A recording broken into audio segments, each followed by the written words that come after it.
Hello, bienvenue sur Reportart. Aujourd'hui c'est enfin le jour du bilan culturel d'août qui déborde en ch'touille sur septembre. Donc on est dimanche matin, prends-toi un truc à boire, petit déjeuner, je ne sais quoi. Parce que je sais pas encore si ça va être très long, mais je pense un petit peu quand même. Voilà. Comme d'habitude, on va commencer par les films. Donc en août, j'ai regardé Le Péril jeune sur conseil de mes parents parce que en gros l'intrigue se déroule après mai 68 dans les années 70-80 dans un lycée parisien et mes parents trouvaient, même s'ils n'étaient pas du tout à Paris à l'époque, trouvaient que ça ressemblait vachement à leur jeunesse. Donc ils m'ont conseillé de regarder et ça va raconter l'histoire d'une bande de copains qui se retrouvent à la maternité pour soutenir la compagne d'un de leurs copains qui est malheureusement décédé et qui ne peut pas être là pour l'accouchement de sa compagne. Et du coup, toute la petite bande, elle se réunit à la maternité et du coup se rappelle un petit peu de leurs années lycée. Du coup, en fait, ça va parler franchement de la France un peu à cette époque-là et de la jeunesse à cette époque. Et finalement, ça a changé évidemment, mais il y a beaucoup de choses qui restent encore communes.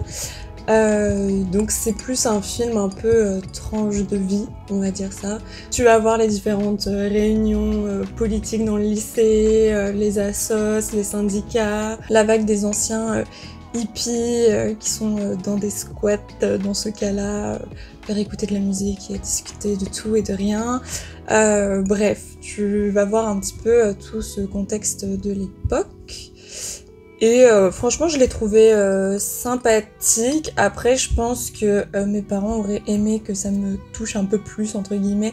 Mais eux, ils ont le facteur nostalgie que moi, je n'ai pas, parce que je n'ai pas connu ces époques. Donc, voilà, pour ce film, si ça t'intéresse, je crois qu'il est quand même... c'est un peu un classique, quand même, que je n'avais jamais vu. Voilà. Mais du coup, si t'es comme moi, je te conseille quand même de le voir. Ensuite, rien à voir, j'ai regardé Red, White and Royal Blue. C'est ça, je crois que j'ai toutes les couleurs.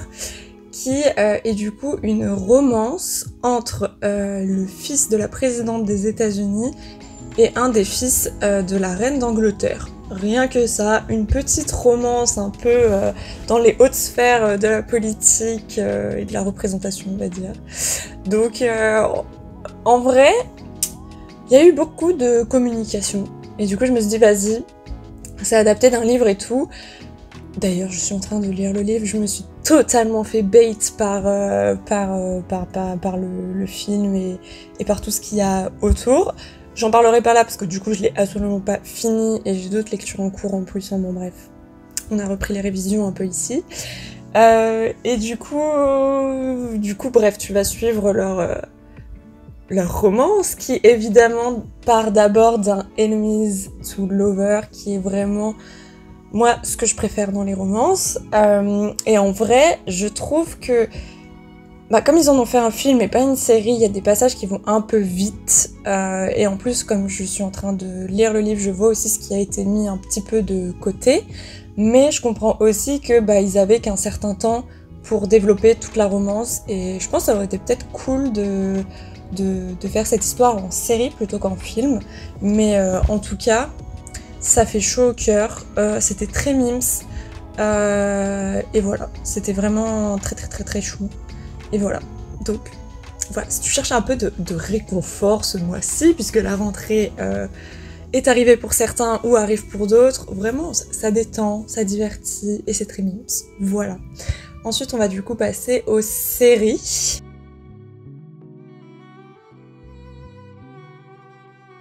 Alors, on va commencer par une série classique qui est Heartstopper, qui du coup la saison 2 vient de sortir si j'ai bien compris, et moi j'étais pas du tout montée dans le wagon à la saison 1, je suis totalement passée à côté du truc, et je cherchais des choses à regarder afin de me divertir et je ne trouvais rien, et puis je me suis dit tiens, j'ai jamais testé cette série donc ça peut être nice, donc on va suivre...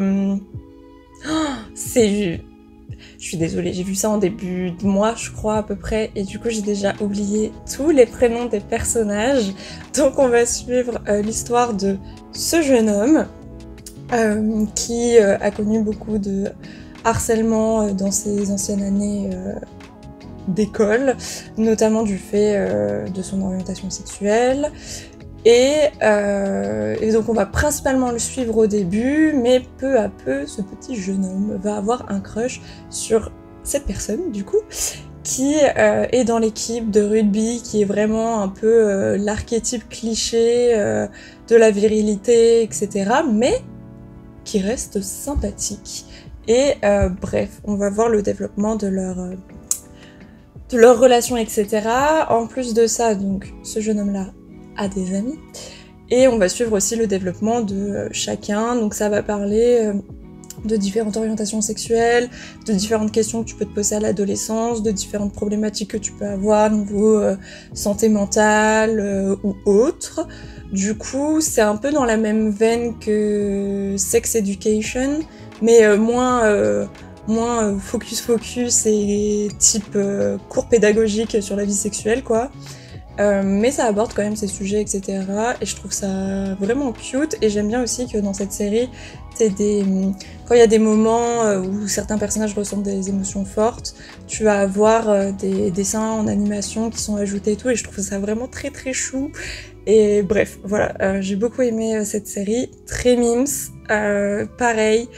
Ça fait du bien à regarder. Et franchement, je me dis, quand j'étais genre au collège-lycée, on n'avait pas genre des séries comme ça et tout, et du coup je suis contente quand même qu'il y ait un panel plus large de représentation.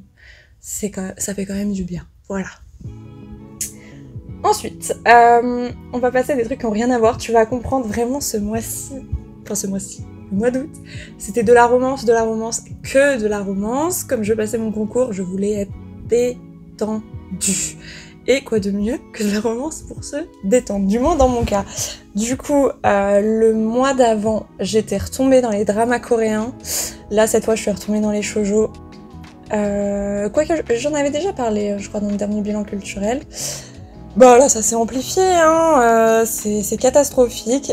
Donc déjà, j'ai regardé Skip and Loafer, qui est un shoujo qui se passe dans un lycée, donc un truc un peu classique pour les shoujo, où on suit une jeune fille qui en fait vient d'une ville en région, plutôt rurale, et qui arrive dans le grand Tokyo parce qu'elle aimerait viser la grande université de Tokyo et devenir fonctionnaire. Du coup, c'est vraiment une très très bonne élève, etc., mais qui socialement est pas habituée à se retrouver dans des classes aussi grandes. Elle connaît ses anciens camarades depuis toujours. Ils étaient 8 dans son ancienne classe, donc forcément arriver dans une grande classe avec plein de gens que tu ne connais pas depuis l'enfance, ça peut être un petit peu compliqué.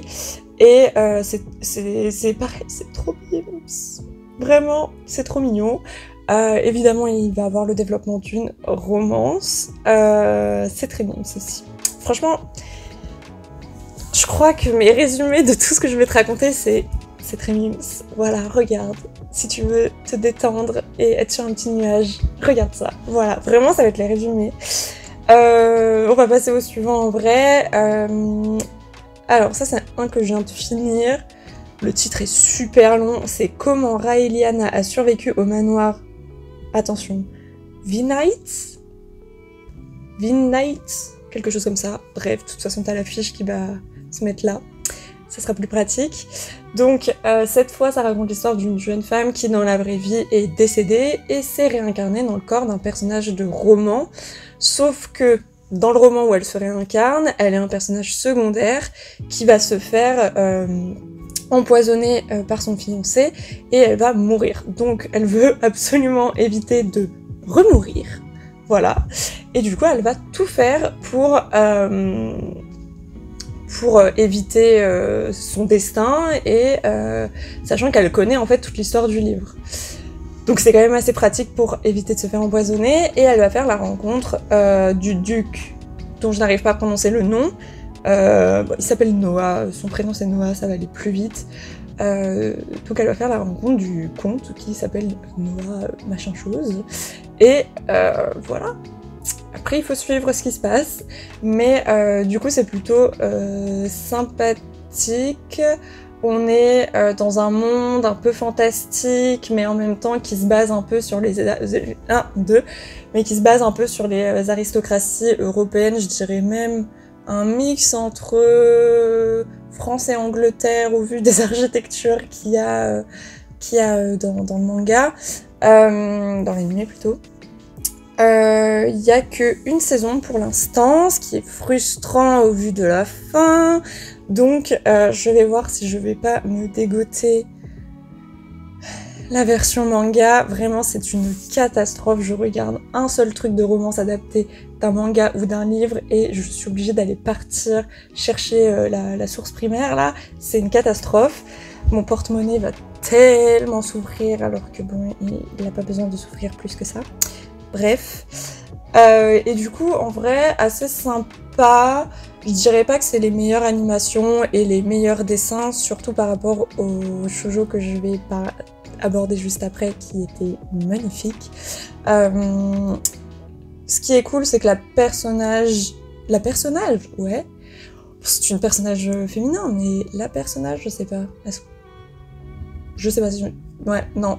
Ah, le personnage principal, du coup, Raeliana, oui, Raeliana. Elle est pas trop cucul à praline, ce qui est pas mal parce que parfois dans les shoujo, les jeunes femmes sont quand même portraitées comme très mièvres. Donc là ça va quand même, enfin je veux dire, elle sait fortement bien manier le fusil. C'est plutôt stylé. Donc voilà.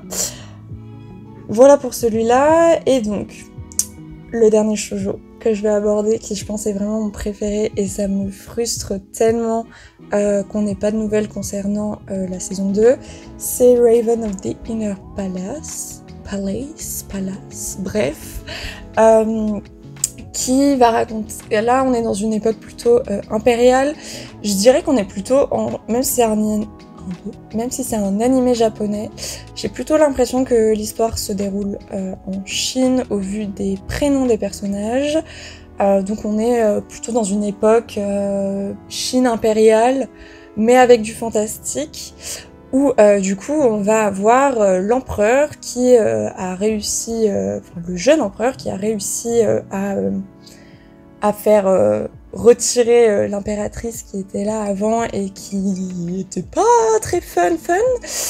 Et du coup, généralement, à cette époque, du coup, l'empereur a différentes concubines et chacune ici est dans son petit pavillon.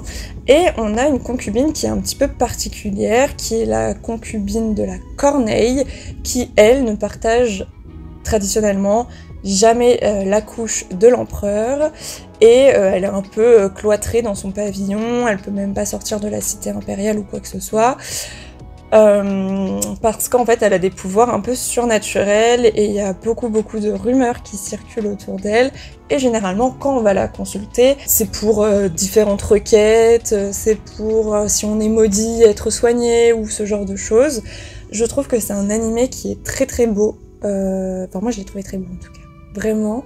Le personnage, pareil, est pas mièvre, est plutôt badass, et quand même vit depuis toute petite solo, donc forcément niveau caractère, elle va être un peu renfermée et un peu pas brute de décoffrage, parce que bon, ça va quand même, mais ouais, c'est un peu une ermite quoi.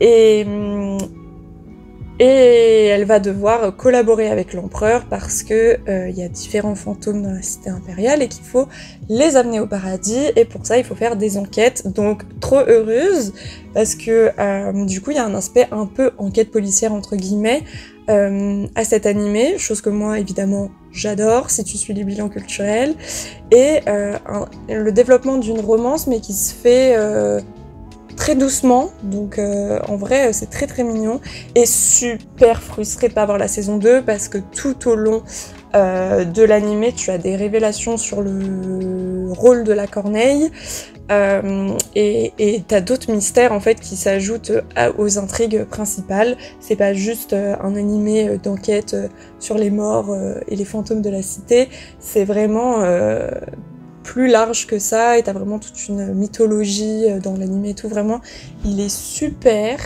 Il me semble que c'est un light novel en version papier. Donc un côté écrit comme un roman avec une image de support à droite. Je sais pas si je le lirai, faut que je vois.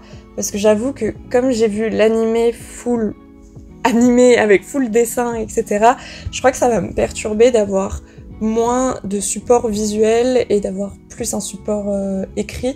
Je crois que ça va un peu me perturber. Donc je sais pas, je me tâte parce que j'ai vraiment envie de savoir la suite et j'ai vraiment envie de découvrir un peu les mystères. Donc voilà. Vraiment, je te le conseille, celui-là, plus que les autres que j'ai pu te recommander, là. Celui-là, je pense, commence par lui, si tu veux commencer les shoujo, te remettre au shoujo, ou je sais pas quoi, je le trouve super bien. Bref. Ensuite, on va conclure par Drag Race France. Alors, j'en ai déjà parlé, évidemment. La saison n'était pas finie. Et du coup, trop contente au global de cette saison, qui était vraiment trop bien, même les mini-défis, etc. Juste va regarder, voilà. Et du coup, par rapport à ça, il y avait des choses que je voulais te recommander, et donc là, tout ce qui va suivre, c'est vraiment des recommandations par rapport à Drag Race France, au milieu du drag, etc. Donc, comme Drag Race France c'est fini, maintenant, il y a, je regarde ça sur France TV /, il y a des documentaires de Nikki Doll, qui part en fait aux quatre coins du monde, va aborder des questions autour du genre, autour des LGBT, etc., de la sexualité aussi parfois, dans ces différents pays, et du coup c'est super intéressant de voir comment ça se passe ailleurs, voir le rapport au genre, etc. dans d'autres cultures. Je pense notamment là au documentaire en Inde où c'était super intéressant. Et franchement, je crois que c'est des documentaires qui durent 1 heure, mais on voit pas le temps passer. C'est vraiment trop intéressant, t'as des paysages en plus trop beaux, des plans qui sont quand même super cool, et vraiment je te recommande si c'est des questions qui t'intéressent, et auquel cas, même si c'est pas des questions qui t'intéressent, regarde, voilà, c'est tout. Ensuite, pour compléter Drag Race France, juste, en fait tu peux regarder aussi sur France TV /, les débriefs de Paloma, donc la gagnante de la saison 1, avec d'anciennes queens de la saison 1 qui débriefent l'épisode de la semaine. Donc très contente de pouvoir retrouver les queens de la saison 1 et de retrouver Paloma aussi. Et donc, à ça, moi je commence à regarder des drag queens qui réactent à Drag Race. Et là sur YouTube, on me recommande des vidéos de personnes qui réactent à Drag Race. Donc forcément, je suis tombée dans le gouffre, et alors là, on a pas mal de choses. On a déjà Léo fait son show, qui fait du coup un podcast avec Kaina de la saison 1, qui s'appelle Virgo Views, et qui du coup débrief chaque semaine, débriefait, du coup, c'est fini, qui débriefait chaque semaine l'épisode en cours, et le plus souvent, il y avait une invitée, soit de la saison 1 France, soit de la saison 1 Belgique. Et franchement, moi, j'ai passé de très bons moments à écouter leurs critiques, etc. Et ouais, c'est cool d'avoir d'autres points de vue. Et du coup, c'est cool de pouvoir partager ce moment et de voir d'autres personnes réagir à cette émission. Donc j'ai trouvé ça cool. Dans la même veine, tu as le podcast Cunt de Mini Majesté et Diamanda Callas. Là, dans ce cas-là, 2 drag queens qui vont react pareil aux épisodes, etc. Et pareil, genre vraiment très contente d'avoir une profusion de réactions à cette émission et de pouvoir écouter un petit peu tout ça, de pouvoir écouter les retours de chacune. Franchement, très cool de pouvoir partager ça. Donc voilà, si tu cherchais du contenu relié à Drag Race France, qui parle voilà, de différents avis sur l'émission, etc. Voilà, c'est pour toi. Et sinon, rien à voir, toujours dans le milieu du drag, mais pas par rapport à Drag Race France ou Belgique. J'ai regardé le podcast Amour, Drag et Courrier, qui est tenu en ce moment par Edna et Athéna, mais avant Athéna, il y avait Mademoiselle Boop.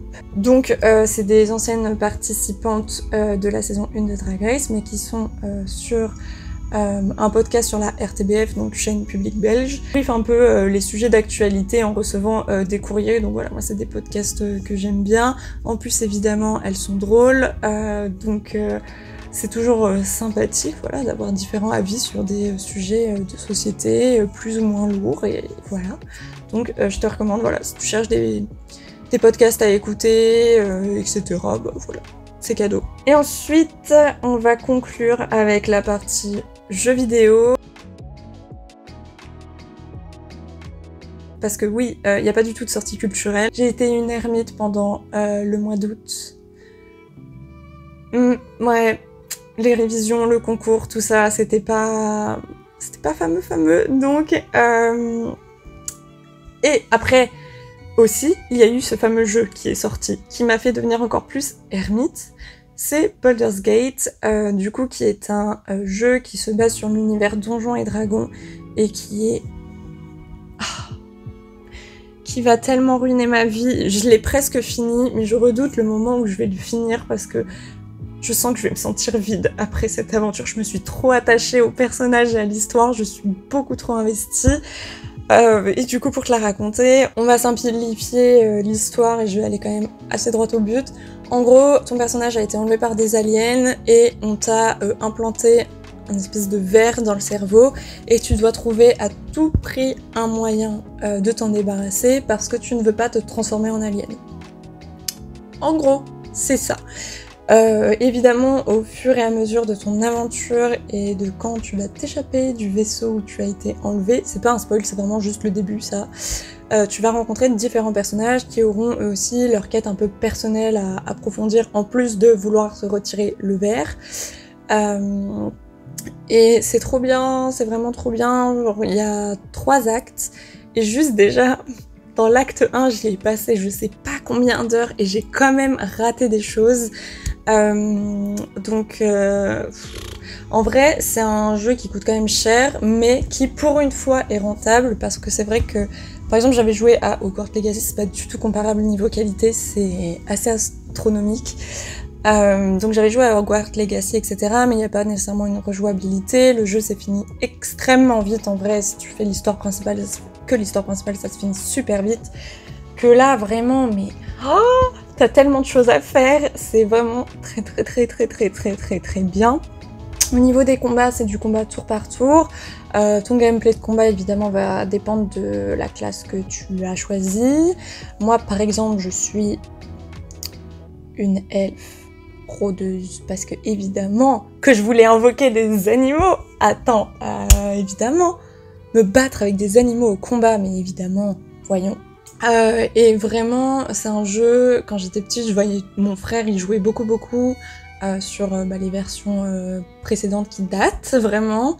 Mais là, je suis contente de pouvoir y jouer parce que vraiment, à l'époque où je regardais mon frère jouer, j'étais vraiment trop jeune déjà pour juste le regarder jouer à ce jeu. Donc bref, là, j'étais trop contente de pouvoir le tester et tout. Au début, j'avais un petit peu peur que ça soit pas ma cam ou que j'aime pas trop le combat tour par tour. Oh là là, non, j'adore, c'est génial. C'est une catastrophe. Vraiment, je me suis fait aspirer dans ce gouffre. C'est... Bref, au niveau graphisme aussi, c'est très sympa, les cinématiques, etc. La BO... Est-ce qu'on peut dire la BO? Oui. Elle est géniale. Il y a tout qui est trop bien. Même les acteurs qui ont fait les voix, etc. Mais... génialissime. La voix de la narratrice, génialissime aussi. Voilà, qu'est-ce que je peux te dire d'autre? Oui, forcément, t'as des décisions à prendre, ces décisions auront vraiment un réel impact dans le jeu, contrairement à Hogwarts Legacy. Et en plus, ce qui est plutôt cool, c'est que le studio écoute aussi les retours des joueurs et s'adapte aussi en fonction pour les prochaines mises à jour, etc. Et prennent note et écoutent, donc ça, c'est très cool. Et vraiment, mais part à l'aventure. Enfin, du moins, si t'as l'argent, parce qu'en vrai, ça coûte cher, ce jeu, il coûte cher, voilà. Mais pars à l'aventure si tu peux, éclate-toi, et vraiment, trop bien. Ah oui, j'ai oublié de dire, évidemment, du coup c'est basé sur le jeu Donjons et Dragons. Quand t'as certaines décisions à prendre, ça se joue au dé. Si t'as le montant demandé pour que telle ou telle chose se produise, ça ira. Si tu l'as pas, ça va dépendre du contexte, mais tu peux très mal finir. Voilà. Et vraiment, c'est trop bien. Vraiment, ça a fait... C'est une catastrophe, hein, parce que là, en ce moment, j'ai remarqué que j'étais en train de replonger dans mes années lycée, à rejouer à fond à des jeux, à regarder des animés à fond, etc. Enfin, c'est vraiment une catastrophe. Je retombe à Alice, 16 ans, qui avait du fard à paupières noires sur les paupières et qui mettait des bracelets à clous. Vraiment, voilà. Voilà. Écoute, moi je suis très contente de retomber dans cette spirale infernale, mais donc voilà, donc vraiment beaucoup trop enthousiaste sur ce jeu. Généralement, s'il n'y a pas de vidéo qui arrive, si je suis pas très présente sur les réseaux, c'est parce que je suis en train de jouer à ce jeu. Genre, vraiment, ça aspire mon âme, mais je te le recommande fortement. Je pense que tu l'auras compris. Donc voilà pour ce mois-ci. C'était dense. J'espère avoir pu vous donner envie de regarder certaines choses. N'hésitez pas aussi à me donner des recommandations. Toujours à la recherche de regarder quelque chose, comme vous pouvez le constater. On se retrouvera normalement la semaine prochaine pour une prochaine vidéo. Salut!